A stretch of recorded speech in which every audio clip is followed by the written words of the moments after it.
अच्छा जी बाबा जी शेर मैं तुहानू सुनाना ते तुसी इहदा जेहड़ा ना मतलब दसना है कि शायर के लिखदा है। शायर लिखदा है जी बिस्मिल्लाहिर्रहमानिर्रहीम अस्सलाम वालेकुम वरहमतुल्लाहि वबरकातुहू। उम्मीद है सारे भैन भरा ठीक ठाक वधिया अल्लाह दा शुक्र है मैं भी ठीक ठाक अल्लाह दा नाम लैके अज दी वीडियो करने शुरू। अच्छा जी दिन है अज ट्यूसडे दा 16 अप्रैल 2024 ते टाइम हो गया 9:30 दा। माल मैं हुण खोलिया ते मौसम जेहड़ा ना वो बहुत ही ज़बरदस्त बने, धुप्प चढ़ी ते वाह जी चंगी चुलदी पई।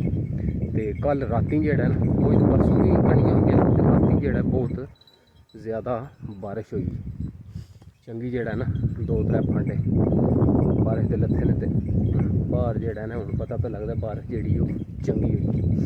वो कहंदे ने ना फल मौसम दा ते गल वेले दी।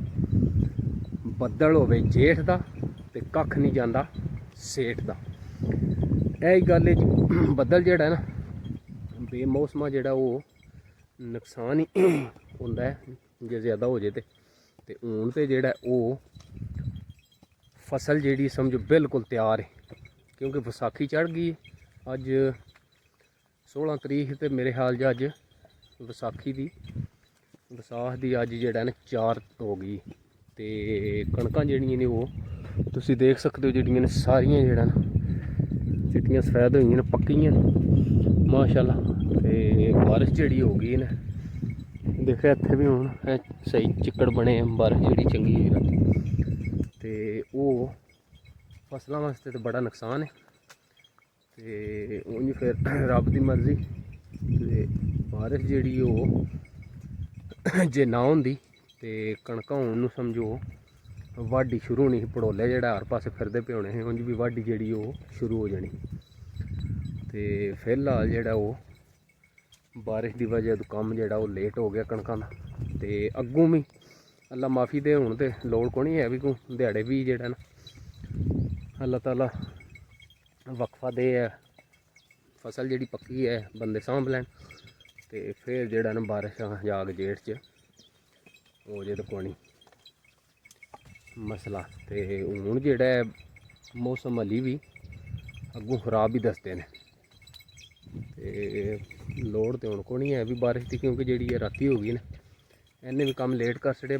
कणकां निक तैयार आइयां बिल्कुल हुण क्योंकि विसाखी च जेहड़ा ना वो ईदों बाद बंदियां बह जाना ते बारिश की वजह तो काम जेहड़ा वो लेट हो गया।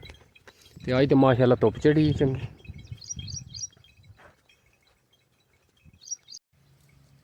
अच्छा जी बाबा जी शेर मैं तुहानू सुनाना ते तुसी इहदा जेहड़ा ना मतलब दसना है कि शायर के लिखदा है। शायर लिखदा है जीम जीमदियां नी जग दे सदा रहना ते भलियो भली जवान आए इत्थे। जीम जीमदियां नी जग दे सदा रहना ते भलियो भली जवान आए इत्थे। फड़ मौत ने लम्मियां पा दिते बड़े जोरां वारां ने जोर अजमाए इत्थे। ਉਹ चिट्टी मार बुक्कल मिट्टी विच सुते ते रह गए महल मकान बने बनाए इत्थे। जान जहन्नमू बच गुलाम जासी जान जहन्नमू बच गुलाम जासी ਉਹ ਚੰਗੇ अमल जे कर कमाए इत्थे चंगे अमल जे कर कमाए इत्थे। ਕੀ ਕਹਿੰਦਾ ਸ਼ਾਇਰ जे अमल अच्छे सही कमा लेने तो सारे काम ठीक ने ते उंज ते फिर वक्त ना उन्हें जो कुछ शायद ने कह छड़िया ठीक है ना इतने पढ़ी पढ़ी आए तो गए ने बड़े बड़े जवान आए ने ते गए ते कामयाब हो ये जिन्हें अच्छे अमल कीते ने अच्छे अमाल अमल अच्छे कर लेने वो कामयाब है। कामयाब ते जेड़ा उन्हें है सिर्फ जेड़ा ना इंजे गफलत जी जिंदगी गुजारी है उन्हें फिर की करना। शायद निचोड़ है निचोड़ है मियां साहब की कलाम है उन्हें निचोड़ निचोड़ के कर छड़े नहीं मियां साहब दी नहीं और एक शायर बाबा बाबा ते पर बाबे जेड़ा ना इस निचोड़ कट के दस रहा सारा निचोड़ कड्ढिया जिंदगी दा। वा तुसी जेड़ा ना इत्थे कोठियां बना लियां ने महल बना ले ने ते जवानी तोनू अल्लाह ताला ने ताकत जिन्नी दित्ती है वो इत्थे ही रह जानी आशा सिर्फ जाने ने नाल अच्छे अमाल अच्छे अमल जी हाँ अच्छे माल जेड़ा करने वाला वो कामयाब है। अच्छा जी बजुर्गो सवाल ने सौखे सौखे ते उम्मीद है कि तुहानू जवाब आमदे होंदे। दुनिया का जेड़ा सब तो वड्डा पहाड़ है ओहदा नां की है?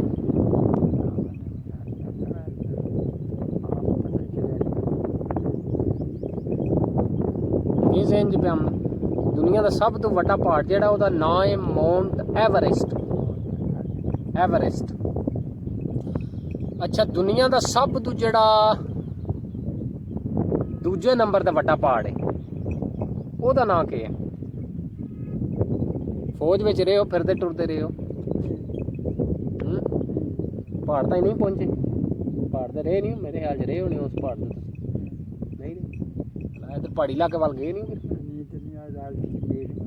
ਨਹੀਂ ਗਏ, ਕਿਰੇ ਨਹੀਂ ਪੋਸਟਿੰਗ ਹੋਈ? ਨਹੀਂ ਪਤਾ। ਦੂਜਾ ਜਿਹੜਾ ਦੁਨੀਆ ਦੇ ਪਹਿਲਾ ਤੇ ਹੋਇਆ ਮਾਊਂਟ ਐਵਰੈਸਟ, ਤੇ ਦੂਜਾ ਜਿਹੜਾ ਦੂਜਾ ਪਾਕਿਸਤਾਨ 'ਚ, ਉਹਦਾ ਨਾਂ ਹੈ K2। K2 ਪਹਾੜ ਸੁਣਿਆ ਹੋਵੇ ਤਾਂ? ਸਿਗਰਟ ਵੀ ਇੱਕ ਵਾਰੀ ਮੈਂ ਦੇਖੇ ਪਹਿਲਾਂ ਚੱਲਦੇ। K2 ਪਹਾੜੀ ਮਸ਼ਹੂਰ ਹੈ ਨਾ, ਜ਼ਿਹਨ 'ਚ ਆ ਗਈ ਹੈ ਨਾ। ਉਹ ਦੁਨੀਆ ਦੀ ਬੁਲੰਦ ਤਰੀਨ ਦੂਜੇ ਨੰਬਰ ਤੇ ਪਹਾੜੀ ਉਹ ਹੈ ਸਾਡੇ ਮੁਲਕ ਪਾਕਿਸਤਾਨ 'ਚ। ਅੱਛਾ, ਦੁਨੀਆ ਦਾ ਸਭ ਤੋਂ ਵੱਡਾ ਮੁਲਕ ਜਿਹੜਾ ਰਕਬੇ ਦੇ ਲਿਹਾਜ਼ ਨਾਲ, ਉਹ ਕਿਹੜਾ? ਨਹੀਂ, ਉਹ ਤੇ ਬਰੇ ਆਜ਼ਮ ਹੈ ਨਾ। ਉਹਦੀ ਤਾਂ ਪਤਾ ਨਹੀਂ 40 ਮੁਲਕ ਨੇ, 50 ਮੁਲਕ ਨੇ। ਇਹ ਸਿਰਫ ਕੱਲਾ ਮੁਲਕ ਹੈ, ਤੇ ਰਕਬਾ ਜਿਹੜਾ ਨਾ ਇਹਦਾ ਦੁਨੀਆ ਦੇ ਸਭ ਨੂੰ ਸਮਝੋ ਹੈ ਵੱਡਾ ਮੁਲਕ ਹੈ ਸਟਿਲ। ਵੈਸੇ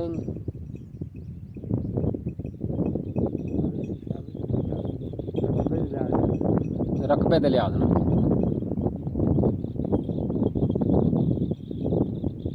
ਇਹਦੇ ਬੋਝ ਪਾਉਂ ਥੋੜਾ ਜਿਹਾ।